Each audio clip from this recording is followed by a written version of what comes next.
রাদিতু বিল্লাহি রাব্বা ওয়া বিল-ইসলামি দীনা ওয়া বিমুহাম্মাদিন নাবিয়্যা।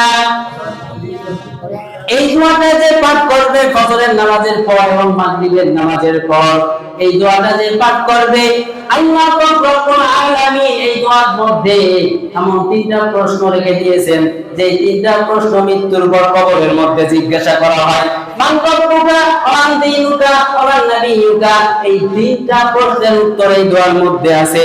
আপনাদের কাছে জিজ্ঞাসা করব, যে ব্যক্তি মাগরিবের পরে দোয়াটা পাঠ করলো, রাত্রিবেলা যদি সেই মারা যায়, তাহলে যে ব্যক্তি আল্লাহ তাআলাকে স্বীকৃতি দিল, আল্লাহ আমি হইলাম আমার রব, আমি হইলাম মুসলমান এবং আমার নবী হলো মুহাম্মদ, মৃত্যুর পরে যে প্রশ্ন কবরের মধ্যে জিজ্ঞাসা করা হবে, আল্লাহ শানে কি এটা মানে যে ব্যক্তি বলে মৃত্যুবরণ করলো যে আল্লাহ আমার রব আর দিন হলো ইসলাম আর আমার নবী হলো মুহাম্মদ, তাকে কি আবার প্রশ্ন করবে? সেই ব্যক্তি মরতে দেরি আছে, রব্বে করিম জান্নাত দিতে দেরি হবে না, বলেন সুবহানাল্লাহ।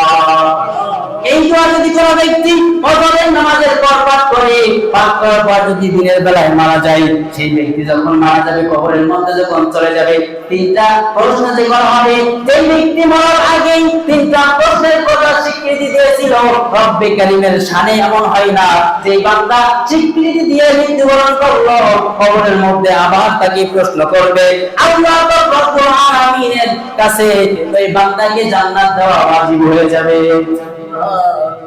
যে ব্যক্তি এই কথা বললো, এই কথা বলার পর মৃত্যুবরণ করলো, কবরের মধ্যে এই তিনটা সওয়াব দাবি করা হবে, সেই ব্যক্তি আল্লাহ শানে পায় না যে যে ব্যক্তি স্বীকৃতি দিয়ে কবরের মধ্যে আসলো, আবার তাকে প্রশ্ন করি, রব্বে কারীমের কাছে ওই ব্যক্তিকে জান্নাত দেওয়ার জন্য ওয়াজিব হবে। এজন্য ইনশাআল্লাহ ফজর ও মাগরিবের নামাজে পড়লে দুইটা দোয়া বলে দিলাম, করতে পারবেন না?